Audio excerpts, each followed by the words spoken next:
Welcome back to Occasional Randomness. I'm your host, Eric Scott, and joining me, as always, my fellow co-host, someone who doesn't turn into a puddle of goo, Jason Johnson. Well, that may depend on how sad the movie we're watching is, but as I get older, it gets a little more emotional. Anyway, no, as a general rule, you're correct. Yeah, no goo. We're good. Happy to be here. Although we watched the final episode of Ted Lasso the other day, well, final question mark, and yeah, we were kind of a puddle of goo after that one. So, Yeah, it's all in context. So, yep. yeah. All right, so on today's agenda, we will be continuing, as always, our recap of and discussion of Farscape with Season 3, Episode 11, Incubator. And then we'll also be doing our little occasional branch out into something else. And this time we're going to discuss the entire Season 2 of Star Wars The Bad Batch. And as a friendly reminder, if you like our little podcast here, please give us a like or a review wherever you listen to this at. Or better yet, help spread the word and let people know all about us. We would appreciate it very much. Absolutely. All right, so let's jump on into it. Farscape, Season 3, Episode 11, Incubator. Or Incubator, depending however you pronounce that. The Peacekeepers are continuing their wormhole tests, and another Prowler pilot returns from a test flight and is another puddle of goo. Well, I guess at first you don't succeed, throw another Prowler pilot at it. Researcher Strappa says that the wormhole equations Linford decoded from Crichton's neural chip are incomplete. There's a little encrypted section. Scorpius believes that that section may hold the key to wormhole technology. Well, I guess because it hasn't worked out so far, so why not? We're not in the absence of it, information, whatever's left, right? So, Yep, whatever's obvious must be the truth. But Linfer is certain that she's cracked it. So certain that she offers to pilot a test flight herself. Yeah, that never goes well. See the previous research. Anyway, Scorpius decides that it is necessary to access the neural chip to try to unlock the encrypted section. On accessing the chip, Scorpius enters into a dreamscape and finds John Crichton, who has no memories whatsoever beyond the operation to remove the chip back at the end of season 2. Crichton doesn't believe that and thinks he's actually died on the table and has gone to hell with Scorpius being there. When Scorpius explains that no, he's not the real Crichton, he's a result of neural spillover of the real Crichton's personality into the chip. so these chips really just have a lot of spillover both ways, is what I'm seeing. Yeah, I guess it's not exactly perfected technology, but hey, you're messing around with brains and things, it's always complicated. See, goo. Got it. Yeah. Scorpius tells fake Crichton that they're in Scorpius' head, and he plans on persuading Crichton to help him by showing him his past. He shows Crichton his first 12 cycles of life and his earliest memories of pain. The Scarans told him that his father was Sebastian and forced his Scaran mother to give birth to him. Back in the real world, on Moya, Crichton continues to make Moya fly around looking for wormholes, as they've been doing for the past 15 solar days. Dargo is getting quite upset and feels that Crichton is indulging himself. He tells Crichton that Jewel and Chiana need to get off the ship because they're driving each other mad. Crichton says that after this one, they'll stop and goes off to get some sleep. Much to everyone else's uh, happiness. Yes, I think he wanted the pilot to wake him up after a while, and Dargo's like, nah, let him sleep. So Yeah. basically, please stop. I think it was mutually agreed upon by the rest of the crew. Yeah. I think so, yeah. It was unanimous, -1 being Crichton, yeah. Back into Scorpius' memories, we learn that Scorpius was born with Sebastian heat delirium. Kind of makes sense. Tausa, the Scaran that was assigned to him, convinces Scorpius that his loyalties lie with the Scarans and that he would have to be learned to be strong. Scorpius explains that he was also taught endurance, and we see a little montage of Tausa taunting young Scorpius with water before pouring it all over the floor as he crawls after it. Back in the real world again, a prowler emerges near Moya, sending a distress signal. Dargo and Shanna think it may be a trap, but the pilot says that the prowler is occupied by a Relgarian, a species that he and Moya trust. It's none other than Linfer, and she requests to come aboard.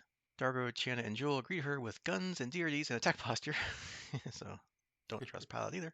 Linfer steps out of the prowler and says that she has solved the shielding problem and asks Dargo to tell John Crichton that she has come to offer him the secret to wormhole travel. That won't end badly. There's no chance. It's all going to be good. Yeah, well, this is the season finale of no.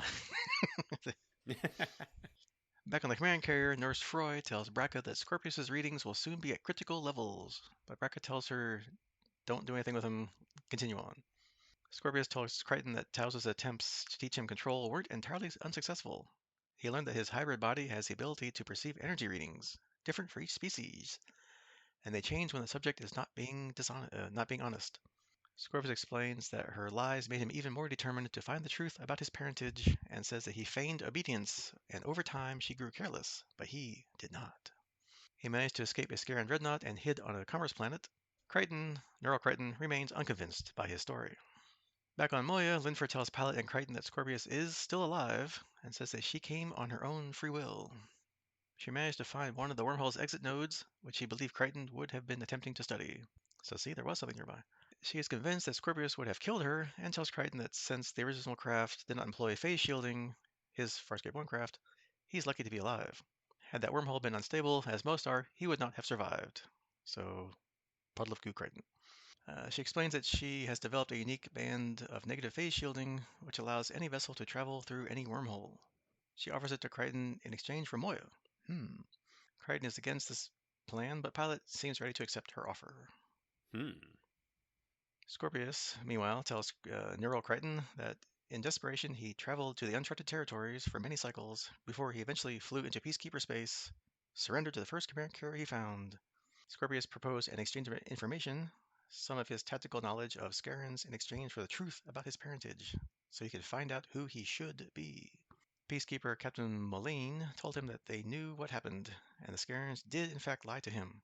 Scorpius was told of a Leviathan that was full of civilians attempting to find a colonizable planet in the uncharted territories, which was attacked by Scarans.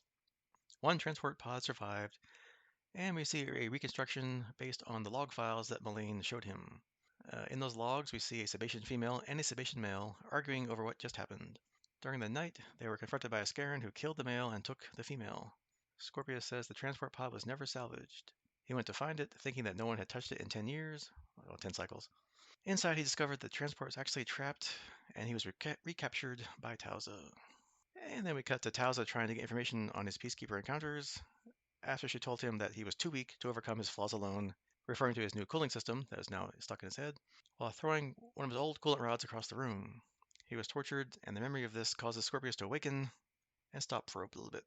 Strappa shows up and tells him that he believes Linfer may have intended to defect and is gone, so Scorpius tells him to find out whether that was the case or not. Back on Moya, the crew discuss Linfer's offer, and Crichton says that Pilot and Moya are warming up to that offer. Jewel, Chiana, and Dargo obviously are all against it for various reasons, and don't quite believe Linfer's story. Although Crichton acts like he's got Pilot and Moya's best interests at heart, it's clear he's more interested in how the deal will benefit him, and Dargo reminds Crichton that his attitude about wormholes is what got Zan killed. Ooh, slow burn, and walks out. Yeah, that's a bit of a low blow there, but true. Yeah, could be. Meanwhile, Jewel takes some food to Linfer to get away from the bickering, but Linfer says that she was wrong. Her tissue has begun to liquefy, and her shielding only delayed it. The Prowler leaves Moya as Crichton runs into command and yells at Pilot to get her back. Linfer thanks Pilot for granting her request before self-destructing her Prowler. Crichton is a little more than peeved that they let her go, but Jewel mentions that it's funny how Crichton supports Pilot only when they want the same thing. He tells her that's crap, but she says the truth is never crap. Meanwhile, back on the command carrier, Scorpius once again accesses the ship and tells Neural Crichton that he showed him his memories to show what Scarans are really like. He asks Crichton to please help him, well, not please, but as Scarans far outnumber Peacekeepers, and without a superior weapon, they will be destroyed. Crichton says that they want to kill Scarans, Scarans want to kill them. He doesn't see the difference. He could care less. So Scorpius says that he'll show him the difference. And we show that Tauza telling Scorpius that she lied about his parentage to make him hate Sebaceans. She shows him his parents, Rylani, the mother, tied up, and a Scaran male who raped her. Tauza told him that the mating process fractured her fragile psyche, and during the gestation period, she pleaded for death. But because his birth was difficult, it was actually Scorpius that caused her death. In 90 such other matings, both the female and her offspring perished, but they saved only Scorpius to see if Sebacean genetics could serve them. But they now realize that they are useless, even as breeding stock. The Sebacean race will be eradicated. Scorpius managed to kill Tauza by sticking the shards of a shattered coolant rod into her eyes. Gross, nasty. But effective. Yeah, that works. And then we see Scorpius' memory of a conversation with Captain Mullane, where he was told that his actions and obvious loyalty have led High Command to make him exempt from all purity regulations and accepted as a peacekeeper. But we can't accept air. Anyway, he tells Crichton that And he quickly. she's corrupt, so you know. Yeah, yeah, she's too far gone. Yeah. Yeah. He tells Crichton that he quickly advanced in rank and created a special task force to develop wormhole technology. Crichton accuses him of using the Peacekeepers to fund his pet project, but Scorpius insists that he's not intending to betray the Peacekeepers and will use it for personal reasons, as he doesn't want power, he wants revenge, to wipe out Scarens before they wipe out other races. He appeals to Neural Crichton's help, saying that eventually Scarens will reach Earth. Scorpius asks him to unlock the remaining calculations, but Crichton says it's not his to give away. And if you remember, the ancients told him, if you're not smart enough to discover it for yourself, you're not smart enough to use it wisely. He refuses, and as Scorpius tries to force him, he begins to overheat. On the command carrier, Scorpius is in obvious distress. Nurse Froy wants to remove the chip, but Braca feels Scorpius is close to what he seeks. And when Froy insists, Braca just flat out knocks her out. And Scorpius wakes up, snarling as his coolant system starts to dangerously overheat. Braca suffers some painful burns to his hands as he tries to retrieve the used rod and put a new one in there and take out the neural chip. Scorpius slips briefly back into the dreamscape only to find himself alone. Neural Crichton is gone.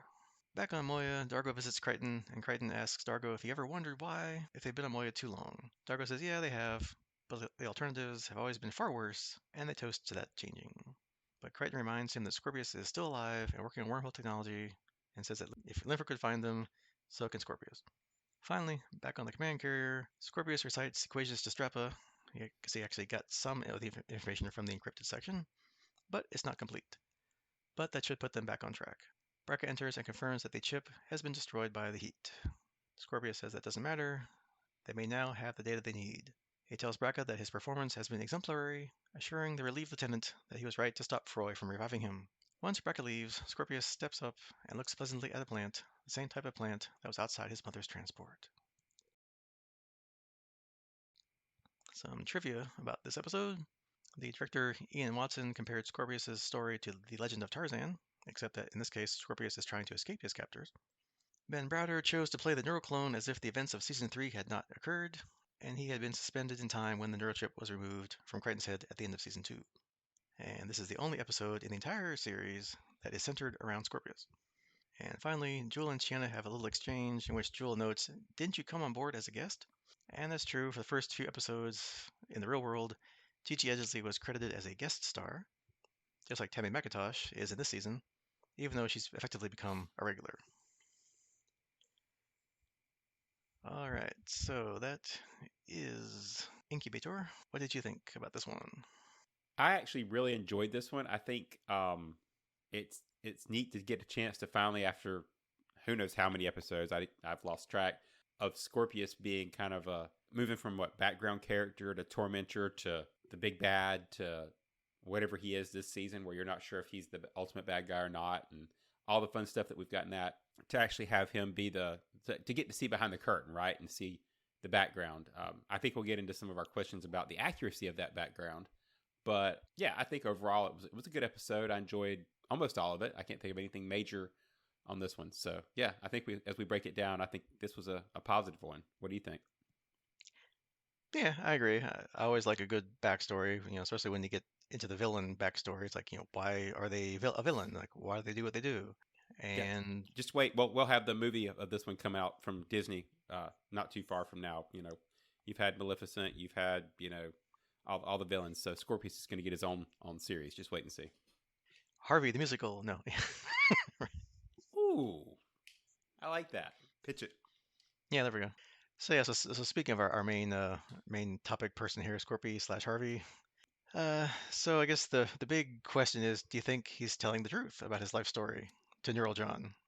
Or since he just wants what Neural John has about the wormhole equations, is he just kind of spinning a tale to make Neural John sympathetic and give him those encrypted data? And I guess, after all, they say, the best lies are cast in truth. So parts of it could be true, right? Yeah, I think he's most definitely an unreliable narrator. I don't know that we can ever truly trust him, because at this point he's been the I don't want to say master manipulator, but the manipulator behind the scenes, right? He's set them up a good number of times, and you never really know where he's coming from. But I do think it's possible that at this point he may even believe what he's saying, though. So even if the story that he showed Crichton is not 100% accurate, it's probably exactly what he believes at this point. Yeah, and kind of, since there's no evidence to the contrary, I will actually give him the benefit of the doubt and say that sure, why not? Whatever he said to John is true. I mean, he is working for the Peacekeepers, True, and both he and the Scarens do hate each other, as we've seen. And it's perfectly plausible and honest that he wants revenge for what happened to his mother. I get that. That's understandable. And of course, he's working for the Peacekeepers, so of course the Scarens hate him. And yeah, I mean, it totally makes sense. And they've caused lots of deaths of Peacekeepers and vice versa when they escape their custody. So I mean, it all tracks. So sure, let's give them the benefit of the doubt, right? I think for the purposes of this conflict, you're correct. The enemy of my enemy is my not enemy. I don't know how that. There's a lot of angles to that triangle, decahedron, polyhedron, whatever we're at now. But yeah, I think at this point it's an interesting thing because we've had the peacekeepers be the bad guy for so long, and now not only are they not the bad guy possibly in this conflict, but they're not the most powerful either. Yeah, the Scarens are presented as a much more powerful enemy. So we've stepped up a notch in this galactic war. Yeah, and and granted, Crichton and Scorpio didn't have the best beginnings, right? I mean, they had a little accident at the beginning, which who cares? It wasn't Crichton's problem; it was Kratos' problem. But then once Scorpius knew Crichton had wormhole technology and actually went through a wormhole without turning into a big puddle of goo, he's got more interested in him. And granted, that was all because of physical torture back in the Aurora chair days, and then later, lots of mental torture with that neural chip. So, this chip is his last chance outside of probably getting hold of Crichton again. So, I mean, he could be like, okay, I'll try something different this time, rather than be, the bad boy, the bad guy. I'll be the, the good cop, and be nice to quote unquote Crichton and try to get his trust. Although, yeah, at this point, I think it's probably a little too late there, dude. Which takes us back to the beginning with Scorpius, like you said, and how different would this be if they just been less antagonistic and actually worked together from the beginning? If they'd have been, I'm putting air quotes around, on the same side, and he'd worked with John to get John home. If he'd have said, "Hey, I'll get you home if you get me this, and give you resources if you get this technology to us," before the peacekeepers became the ultimate big bad. And I know Crace had done a lot of that already. Maybe it'd be different, but yeah, it's way too late for that at this point. Yeah. And then, of course, it'd be a lot boring, a lot simpler, and a lot quicker series that they would all been like, oh, great, everything's happy, great, here's your stuff, goodbye. Yeah, exactly. Yeah, they could go back and do a how it should have ended for this, and it'd probably be totally different. But like you said, much more boring. So Hmm. And then when I was thinking about it, if you do think about Scorpius' story, I mean, it could be like a hero's journey, like a hero story. If you think about it, he's oppressed and held in captivity for years. He's kind of tortured. He learns his tragic backstory, like all heroes have a tragic backstory, right? He eventually escapes his captors. He goes to their enemy and convinces them that he's of value and can help them. So, that's a hero's growth, right? He works hard, he rises in the ranks, he's respected, I guess, kind of, and gets to a point where he can save his adopted people from being destroyed by the same people that he hates. So, in another universe, this could be a whole different show. well, I think it goes back to we're all the hero in our own mind, right? Nobody goes into things thinking they're the bad guy. So, you know, if you turn it around, kind of back to my joke earlier about making a spinoff movie where he's the tragic backstory hero, you can do that with anybody, and I think in this case, definitely, right? He's got all the makings of a hero, and in his mind, he is. It's just that we're seeing it from the other side of the battlefield and are being presented from the opposite viewpoint. Yeah, true. I mean, every villain doesn't think they're like the mustache twirling, maniacal laughter kind of person, except maybe Syndrome on like The Incredibles. But other than that, you know, everyone thinks they're the good guy, right? Yeah, everyone's not like, oh, I love getting up in the morning and torturing people because that's what I do. It's so But even Syndrome was right on a one level, right? If everybody's super, nobody is. So fundamentally, he's not wrong, and yeah. you know, So I guess as a old Obi-Wan said, everything's true from a certain point of view, right? So, that's right. Not to turn this into the Incredibles podcast, but I do think you're right. Yeah, in your own mind, you're a hero, and Scorpius definitely fits it. yeah. And then, like the trivia said, and I'm glad that they did this. I'm glad that Ben decided to play the neural clone, neural Crichton, like he had no idea what happened for the last 11 episodes, because that makes sense, because that's when the chip was removed at the end of season two, beginning of season three. So, yeah, I mean, if he would have had more foreknowledge or played it more of like what he knew after that, that probably wouldn't have gone over too well with, fans. So, and it was kind of funny how he thought that he wasn't the chip, and he thought he was a real Crichton, and that he was dead, and this is all hell, and Scorpius is there. So, I spent way more time than I should have trying to come up with a good name for Mental Crichton, kind of like he did for Harvey, right? So, because we've already got several John Crichtons running around, so I was really trying to have this one have a cool nickname, but I'm not good at that, so I don't have one. yeah, But it would have yeah, been I mean, fun. It would have been fun if like Scorpius named him, like give me a nickname or something. But yeah, that would that wouldn't work out. yeah, and with the chip melted down, unless he shows up in Scorpius's mind again later, which he could, we may have seen the last of Chip John. Yeah, because it was like what a couple episodes ago.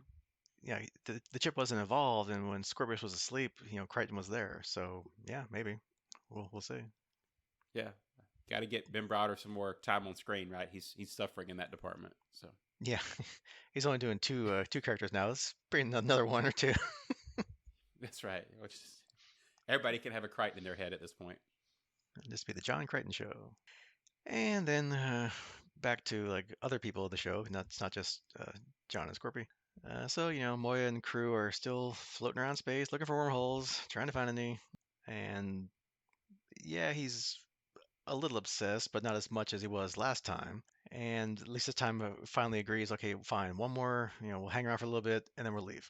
Although I probably think he would hang around a lot longer. But I guess Dargo convincing him that please let's get out of here before Chan and Jewel kill each other would be most preferable, please. Giving you some believable crew dynamics, right? I mean, that's one thing that I think a lot of space shows don't.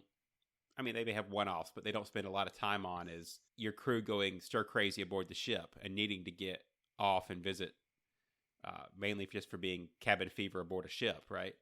Not being the Star Trek expert, I won't make any aspersions to the entire series, but I can't think of any episodes I saw where they were all having cabin fever and needed to get off. But I can definitely see it happening on Moya with such a limited number of crew. Yeah, and they're always on the run. It's not like they're part of an organization. They can just go to like shore leave planets and off time. It's like they're always constantly under pressure, under stress. So yeah, it's like you can believe it. Yeah, that Joel and Shanna are ready to like come to blows here at this point. So Darbo's like, please, can we just move on, go somewhere else? Yeah, right. And then we actually get, I guess, a speaking part for Linfer in this episode. I guess she was in the background in Losing Time a couple episodes ago. And this time, obviously, she's in the foreground. And I guess I asked the same question. So, like Scorpius's story to Neural John, do we believe her story? Was she really there to give Crichton the technology so she could, take Moya and have John, get what he wants? I mean, Pilot does say he trusts her species since they're peaceful explorers who treat Leviathans and pilots nicely, he said. And I guess that's what Pilot wants to do is explore deep space and unknown space. So she told Pilot what he wanted to hear, right? So yeah, I mean, sure, why not? Again, I have no reason to believe otherwise. So yeah, I'll say I believe her. She worked with Scorpius long enough to see what happens to people who don't do well for him, and probably wanted to get away once she thought she had it figured out before she was no longer useful. Is my theory. The only problem I have with that is, the pilot saying that they treat Leviathans nicely and pilots and everything, but yet she's working with the peacekeepers, and we've seen what they do to Leviathans. So while she seems to have, I won't say no issues. She ran away, but when we were introduced to her, she's working for the peacekeepers seemingly willingly. But I will say that, yeah, there seems to be no reason for her to lie to the crew, especially once she knows she's liquefying, right? I mean, even if she came in with ulterior motives, she doesn't change that story or recant when she finds out she's dying. Yeah, and who knows what her backstory was because we didn't get time to go into it, and now she's dead, so who cares? No, but maybe she was captured, or maybe she heard about the wormhole stuff, so she wanted to get wanted to learn about it, so then she could then take that to a Leviathan, so they can go exploring. Who knows? I don't know because they seem to both like exploring, but yeah, who knows? But yeah, Yeah, and the crew could have used that extra ship. She blew up a perfectly good prowler. So yeah, he's right. We've lost Aaron's prowler. That's been gone for a while. We got Dargo's little ship he got from the one space station place, which we haven't really dealt with much yet. So who knows? Maybe we'll use that thing eventually. I'm And sure yeah, you will. they have to. I feel like you're hinting at something there. Yeah, wink, wink. My foreknowledge is spotty, but yeah. Anyway, and yeah, of course, the rest of the crew thinks Crichton's being selfish and doesn't quite, but also doesn't quite believe what Linfer is saying either. And they're probably right, I guess, about John. I mean, he is obsessed about getting home, and why wouldn't he be? He's the only one that doesn't belong, in this part of the galaxy. And if she did manage to come through a wormhole and there's a way for him to get back to Earth, I mean, he'd be insane not to take it, right? But in end of the day, it doesn't matter since what she came with wasn't good enough. And rather than die a slow death, at least they let her leave so she can blow up her prowler before the end comes. Crichton's, of course, really mad, but then Joel says, pretty much, yeah, stop being a selfish fool. Farscape's another one of those shows I think that gets correct the fact that all your characters and your hero isn't perfect, right? Crichton's not the perfect altruistic hero. From the start, one of his main goals and purposes has been to get back home, right? That's kind of his one of his flaws, his character flaws, is that when presented with the opportunity, he wants to go back home, just like originally Erin's was to get back and redeem herself to the Peacekeepers. Crichton still has his ultimate goal of getting back home. And, if you think about it, if this copy of John is the one that doesn't end up with Erin, because the other copy is the one that's currently with Erin, then he really doesn't have that to hold him to the Farscape, excuse me, to the, well, whatever we call this universe, right? The characters and being away from Earth. So maybe he's the one that gets to go home and live that life instead of living with Erin because she ended up with the other John copy. Yeah, and not to mention all that, yeah, think about it. Like, what if this was true and he could get home? Would he just jump the chance and go and leave his other self hanging out with Aaron? Or would they want to go get them and be like, okay, hey, other John, do you want to come back home? I mean, that'd be weird. Hi, Dad, here's me and me.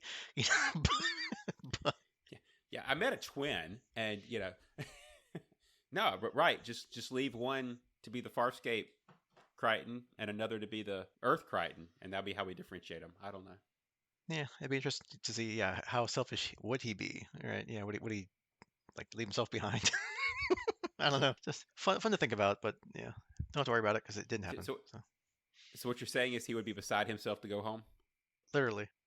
And then, of course, we end the episode that seems Scorpius does have some of the encrypted knowledge from the neural chip, so I'm sure that's not going to be very good, and that will lead us into future episodes, I'm sure. Yeah. So whole burning up the chip inside his head as he overheats was not for nothing. We get some benefit out of it, and Scorpius gets to move forward, even though he's lost his successful lead scientist or whatever she was, who had the ability to decode some of the shielding stuff. But maybe he's got that in some of the data he already extrapolated for himself. Yeah, because you kind of wonder what they want, like when they say wormhole weaponry, like what do you really mean? Do they need to like create wormholes so Prowler pilots can go through them to like attack or drop bombs or do something against the Scarens, or they just want to use it to create wormholes to suck in the Scarens to kill them? So in which case, why care if people can get through it alive or not? They can't. So if that's the goal, why keep throwing people through it? So that must not be the goal. It must be something else, which again we'll find out in future episodes. That's true. You could always just throw a prowler and have it explode, right? Yeah, or like send an unmanned ship through, whatever. I don't know. But hey, who knows? I guess maybe you're making little wormhole missiles. I don't know. We'll see what they come up with, right? Right. All right. Anything else to talk about on this one that we haven't talked about? No, I think we covered most of it. As I said at the beginning, I did enjoy it. I thought it was a good episode, and these backstory episodes are always fun to throw in occasionally, so we can get the story from a character that we've not spent we spent time with, but not necessarily from their point of view. Right? We've had an antagonist, and now we've got to see a bit of the history through their eyes. Yeah, so now the audience has a better understanding of Scorpius, not the characters. So next time they run into Scorpius, they won't have all this tragic backstory of how his mom was raped and he was tortured for most of his life, and poor pretty Scorpius. Right? So it's gonna be the same, yeah, the same to them, right? So we'll see how it Right. unfolds. That's true because our John doesn't know anything about it. Only the Harvey John, mental John, whatever we want to call him. So, Yep, and he's gone supposedly. So who knows? hmm. All right, so before we get into our discussion of the Bad Batch, so we'll just let you know what we're doing next here. So next time we'll do season 3, episode 12, because we just did episode 11. So that episode is called Meltdown. So playing our usual guessing game. Well, let's see. So this was Moya's crew. So next week must be Talon's crew if we're keeping the sequence. So Meltdown. Let's go with the only, well, not only, but what it means probably is some kind of emotional meltdown, I'm going to guess, of Talon or Krace, since they're both kind of more neurally connected now from the prior episode. Could it be a literal meltdown, like a reactor or an engine or something? because Talon was damaged, but he was healed probably last time, so that's probably not it. So I think I'll stick with the mental meltdown of Cracer Talon. And see, I'm going to take the opposite approach and say I think it's either a mechanical issue with Talons, because, while they have gone through the health issues of the last couple episodes, I don't think we've actually seen a completely healthy Talon, so we could still have mechanical issues. There could also be a crew meltdown, right, where we've got kind of more drama between the crew itself and Crace, now that he has more control over Talon. So maybe it's a dynamics meltdown, but I'm leaning towards mechanical. Okay. Well, yeah, one of us is right, or we're both wrong. We'll find out next time. So, Statistically, that's how it works, yes. yeah, yeah. Either you're right, wrong, or not, or you're a tie. I don't know how that could be, but we'll see. All right, so that's your homework for Farscape. And after pausing and probably dropping in the shortest opening theme credits of a show for the Bad Batch, we'll cut over to Bad Batch Season 2.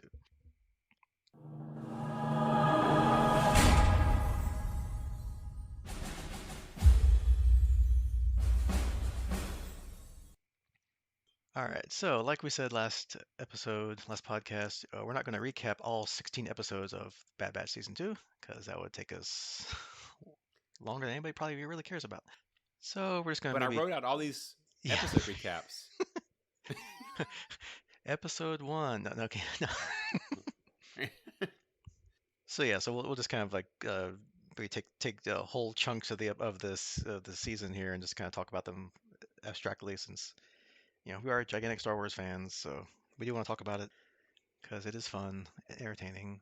All right, so yeah, so 16 episodes. So yeah, if we look at it in kind of like what do we call it, self-contained story arcs or chunks or plot lines, because they do a bunch of stuff that carries over a couple episodes, right? There's a bunch of what do you call them, themes or little plot threads or whatever you want to call it. Yeah, they did a real good job of, I think, mixing and matching standalone episodes with, hey, wait, this note's going to carry over. So you got a little bit of both, I think, throughout the season. Yeah, and I guess because it's 16 episodes, unlike a live action, like 8 episode season, there's like 3 episodes that don't even have the Bad Batch in it at all, which does. Yeah, kind of like the Boba Fett episodes, which had the Mandalorian in it. Yeah, Oh, yeah, wait, the never mind. Mandalorian 2.5, yeah. Exactly. But even those standalone quote unquote episodes weren't really standalone. They fed into the overall season plot and probably both seasons, of how we get from the clones being the main armed forces members of to the Empire, phasing them out for Imperial citizens, right? So those episodes kind of focus on Crosshair, other clones, Vice Admiral Rampart, who's the big bad, I guess, of the season, sort of, who's trying to get rid of the clones, and then Senator Chuchi, which I keep wanting to say Chachi, but no, it's Chuchi, who's trying to help the clones. No Joni, just Right. Chachi. Yeah. Just Chachi. Yeah.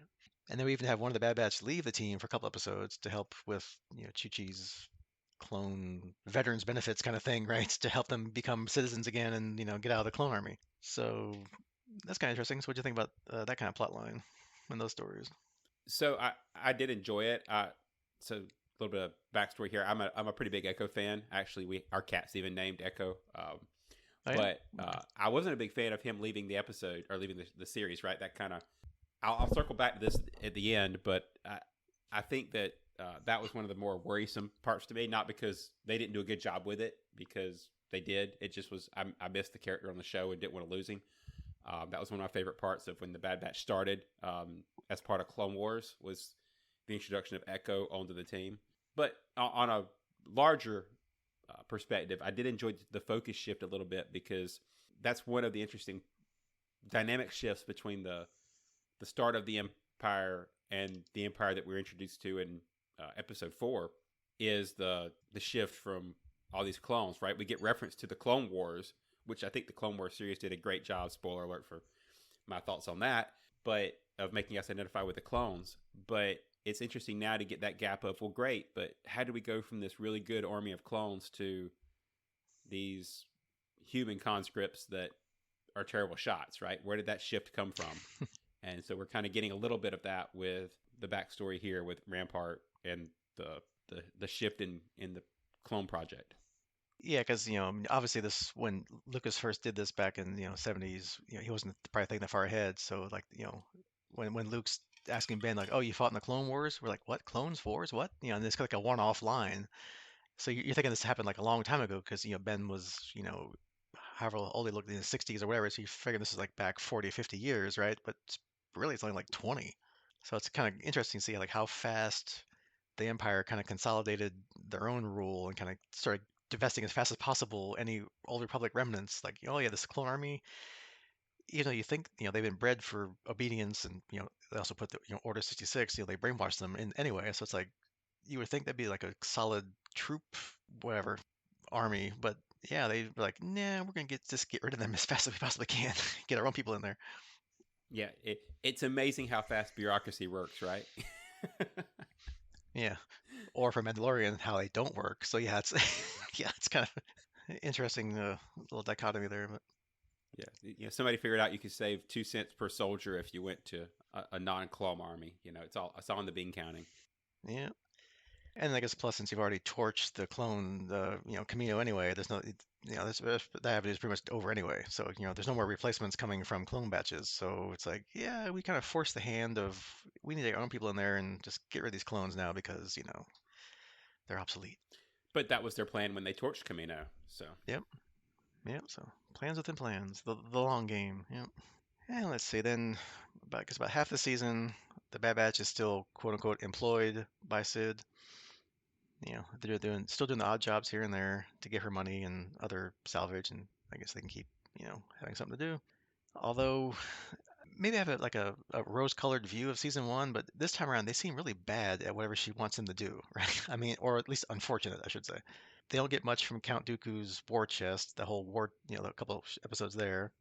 They get maybe one or two things, not that much. She gets this mine for them. She bought a mine. She wants them to go, collect her stuff for profits or whatever she wants out of that. I don't know. And that doesn't go over so well. In fact, they get their ship stolen. Oops. And the mine turns out not to be really that profitable anyway, or at least her part of the mine. The planet has lots of stuff on it, but not her piece of it. So, oops. And then I guess when they hear more about the clone issues, obviously they want to do more about that because that's their brothers, their people, whatever you call it. And they want to do more of that. And they want to go off with Fee Genoa, that character that they brought on. And I guess was kind of like the final straw in the that broke Sid's back, I guess so to speak. She got so annoyed that, as you find out at the end of the end of the season, she betrayed them to the Empire. yeah, that's an interesting dichotomy as they kind of walk them away from her during the series, right? I do agree they seem a lot worse at it this year, or this season, year. But Well, same I same thing. think that yeah, yeah. In TV season terms, I do think that there's a interesting shift in it, and I think some of that's just plot, right? We see that because they need to drop the wedge between her and the crew, right? They're it shows that while we thought that she was kind of befriending them, it really is just a business arrangement to her. As long as they're profitable to her, then she's gonna back them. But as soon as they start costing her money and not being what she wants, then she'll make money where she can, which I think they should have seen coming. I mean, I know we've got some naiveness with them for being soldiers their entire lives and not really dealing with people outside of chain of command and all that. But by this point, they've been around Sid. They've served other missions outside of the army, and they've even had interactions with people that have warned them about her. Right? Yeah, yeah. Be careful about her. She'll backstab you just like she did me, and all that kind of stuff. And yet, you get the fact that the betrayal comes across as unexpected, and they should have seen it, right? Curse your inevitable betrayal here.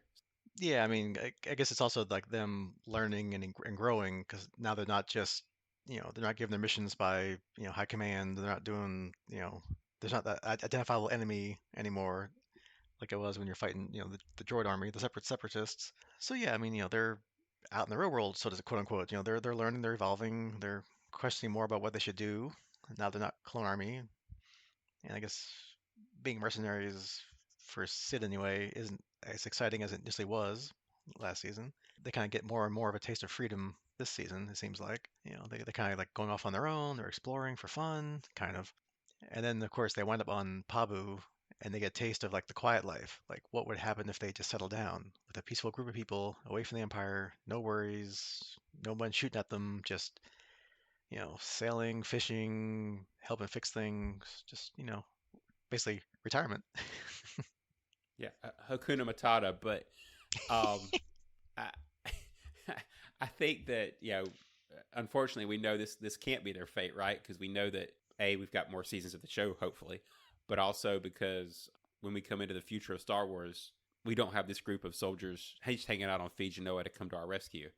So there's obviously got to be more between then and I keep wanting to say the modern day Star Wars timeline, but where we know the timeline goes to, I guess is what I'll say. Yeah, because the Empire is not just going to settle with what they've got hold of. They're going to conquer everything they can get their hands on. So even if they did kind of go into retirement on Pabu and just relax, at some point they're going to show up. You know it. So Yeah, because by the time we got to Rebels, spoilers for Rebels, Rex would have recruited them right off the bat if they were available. So yep. And then so that's kind of middle bit. So then we kind of at the last two and a half, three episodes of the season, they kind of wrap things up, or at least give us the exciting cliffhangers for season three, which is coming. We know. So we get the Crosshair escaping being tortured by Dr. Hemlock and actually calls back to the Bad Batch. So that's kind of surprising. Although I guess when you're being tortured enough by your former employers, that maybe you start questioning, well, what was I doing? Maybe they weren't as good as I thought they were. And so even the most hardcore trooper can probably change his mind. and that's what Hemlock, who has an awesome name by the way, was driving them towards, right? Because in the end, that's exactly what he wanted, is to draw them out and get Omega. So, Yeah, because he wants them, but really he wants Omega because that's he's all about the cloning, as we'll learn more here eventually. We'll get to that here in a second. And a couple throwbacks. They throw back Saw Gerrera again because he's a major player behind the scenes. This time through the movies, and they're trying to find out about this secret advanced science division where Hemlock and those guys are at, and we kind of learned of their supposed plans to use that cloning technology to somehow, not quite sure yet, which I guess we'll get to next year, next season. See, I'm doing it too. Next season. Establish total control of the galaxy, however that works. Not sure. But probably it does involve Omega, so that's cool. At least now we're finally getting back to her, and we learn more about her. That she's an unmodified replica or version of Jango Fett, so that's interesting. and I'm not She quite clear on how gets that works, but yeah. yeah, I guess it's the same DNA, just different. Is that male? She's female, whatever, and possibly force sensitive, maybe kind of. I don't know. That's quite not sure either, right? We're not sure. And then she gets captured and sent to where Crosshair is. And then apparently one of those scientists there, Emery Carr, is also a clone of Django, or more like so. Her and Omega are sisters, she said. So that's interesting. So nice kind of keep feeding us the little tidbits here and there to keep us interested and keep us going. So I can't wait to see how that plays out next season. Is she gonna be a friend and help Omega and Crosshair, or is she kind of just like playing them to be like, oh, hey, I'm one of you guys, or I can help you. So who knows? Interesting. Yeah, which leaves us on a great cliffhanger. You've got a adult female clone and Omega interacting, so that'll be a fun dynamic between the two of them. I think that we haven't seen, right, because so far she's been the only female clone that we've had to deal with. The other part I found interesting about that you just kind of hit was the location of their lab was Mount Tantus, which played heavily into the Timothy Zahn stuff. If you haven't Hmm. read any of that, it's still kind of a neat throwback to some of the. Are they calling it Legends now, or whatever they're calling the non-canon Star Wars book series? But that was an interesting thing to throw out when you're dealing with cloning, to throw Mount Tantus in there. So Yeah, it's cool how they're kind of like trying to weave back in some of what was in, yeah, is it Legends? I think it's what it's called, yeah. So, which, that's what I grew up on, right? After the movies were done, and we thought, well, that was it. We're not getting anything else for like the next 30 years until the next trilogy came out. I read like every single book that, they produced basically, whether it was young adult, I didn't care what it was. It was Star Wars, I'm reading the books, so that was my entire, yeah, like, I'm looking over my shoulder. half my adult I'm looking life, over. Yeah, I'm looking over my shoulder at a bookshelf that contains half Dragonlance and half Star Wars novels from the Legends now. Yeah, I mean, you can argue that some got a little crazy towards the end there with the whole solo children thing and the using Vong, whatever, like, okay, fine, whatever. Yuzon But Vong. Yep. yeah, but all the other stuff was, I loved it. It was great. And then thinking about it, like, so if Emery is a clone of Django and like, but not like Omega, I guess, or does Hemlock not know she's a clone, or is she a clone but not the one that he wants because Omega's got something special or different that Emery doesn't? Which I guess we'll know see Well, that next was year the probably weird when part. when they wrap it up. But yeah, it's like, wait a minute. Yeah, it's almost like he wanted her for the Kaminoans as leverage, right? Because she's supposed to be of interest to the Kaminoan that they, I can't say that word, the Kaminoan that they have as a prisoner. But I think that Emery Carr, the other clone, is kind of also there and kind of conspiring to get Omega there. So you have possibly two angles, right? You've got Hemlock's angle and Carr's angle, and it'd be interesting to see how those are they the same or are they different. Yep, they set up a lot of nice questions for season 3, so I can't wait. And then of course the big, not elephant in the room, but what do you want to call it? The last episode or two where was Tech appears to sacrifice himself so that the others could get off that, as always, walkway thing above, millions of feet of drop or whatever, their little cable cars. But all they show them though are his goggles. So I'm of the firm hope slash belief that in like most of these kind of shows, no body equals no death. So me personally, I don't think Tech is dead. I think I'll show up next season, which I hope so because he's kind of one of my favorite members of the Bad Batch. Which unfortunately is why I think he's actually dead. Um, the the sorry, the Clone Wars series never hesitated to kill off characters, right? Especially the ones we got attached to. Yeah, true. That was one of the things that I always found amazing about it. And if I remember correctly, Echo, to kind of reference back from earlier, is the only one left of his original entire squad that we were originally introduced to when they were still in the training center. Which is why he originally had the name Echo, because he used to say things back when he was given an order. So yeah, not that I didn't like Tech, because it hit me hard too, especially since we spent so much time this season getting to know him, his interactions with Omega, and then also introducing a possible love interest for him. So yeah, we get a lot of time spent with him this year slash season, and that's kind of why I'm thinking they were kind of setting him up for the fall. The other piece of it that I'm thinking maybe the reason they quote killed him off is that they've already got Echo, which is a kind of a tech oriented character, technology oriented character. So there's a little bit of overlap.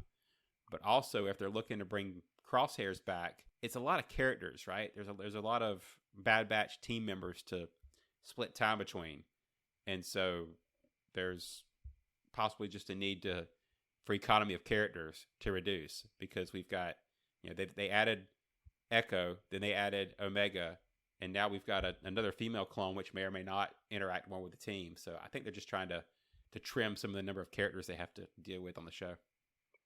Yeah, I mean, I thought about that. I thought, yeah, they could bring Crosshair back in, then they'd be back to their full squad, of course, assuming Tech's alive. But if not, then yeah, I mean, you're still back up to 5 plus Omega, right? 5, whatever. And then, to your point before, if you fast forward through to Rebels, which happened before this, in the real world, but after in the show world, you don't hear about them at all, which of course, they probably didn't know about them back then. But anyway, the point being, yeah, I mean, they all could not be alive anyway by the time we get however far Rebels is from here. So, but who knows? That's why they keep us hooked on these things and string us along. So we can all hope. I can hope Tech is still alive. We'll see, and that Yes, sorry, I Crosshair did and not them mean to. become best buddies again, and they'll be get big happy family and wrap up season 3. We'll see. Yeah, wasn't trying to shoot down your dreams. I just saw a purpose there. So sorry about that. No, I mean, it makes sense too. I mean, they did a lot of build up and stuff. So, but when he did sacrifice himself, you would feel it because you had all this build up over all of the season. So it would make it resonate more. But then again, it is science fiction, so we got clones, we got force clones, we got force projection, we got all kinds of magical, mystical, sciencey things. Why not Tech has got saved before he hit the ground? His goggles just fell off and he got swooped away. Well, no, we'll see. Well, and funny enough, that's exactly what happened to Echo, right? I mean, Echo was thought dead for a long time before they found him and cybernetically plugged into a computer. and that's where he got reintroduced to the Bad Batch. So yeah, they could always bring tech back in some other mechanism as well. Yep. It's a cartoon and it's science fiction. Anything's possible. All right. Well Anything said. else? Yep. Anything else about season two of Bad Batch we didn't talk about? Which is, granted, probably a lot because it's 16 episodes and we didn't go into minutiae of every episode, but we hit the highlights, I think. No, I mean, obviously, this is probably my favorite. Well, yeah, I'll say it. This is my favorite Star Wars medium right now. I really enjoyed the Bad Batch and look forward to it coming out. So now we have the hard wait for season 3, right, where we have to just kind of. I don't even think we've got a timeline yet, so we just have to kind of sit and wait and hope. Yep. As always, they're knocking it out of the park with the Star Wars properties, minus half of Book of Boba Fett. Which was still better than a lot of TV we've had in the history. So it's the problem is the measuring stick. Yeah, but hey, I'm all into Star Wars. I have been since '77, so I mean, to me, they can't do any wrong unless they went completely off the rails, which they haven't yet. So, yeah, I'm excited for Yeah, season three and where it goes, and maybe if they somehow can work some of them somehow into the live action stuff, maybe one of these days. I don't know. We'll see what happens. Can dream. I've been a fan for a little bit less than you, being as I wasn't alive in '77. But Thank you. but yeah, echo everything else you just said. All right, so I guess that concludes our Bad Batch review. And if we think of something else besides Farscape next time, we'll jump on that. But we're kind of at the lull of summerish television, so we might have to wait until the fall happens or when the writer's strike that's ongoing right now in Hollywood is over and they get back to scripting things and working on whatever's coming next. So who knows? So stay tuned, keep watching, keep listening, and we'll let you know what we do next. Thanks a lot. We'll talk to you later. Bye. See ya.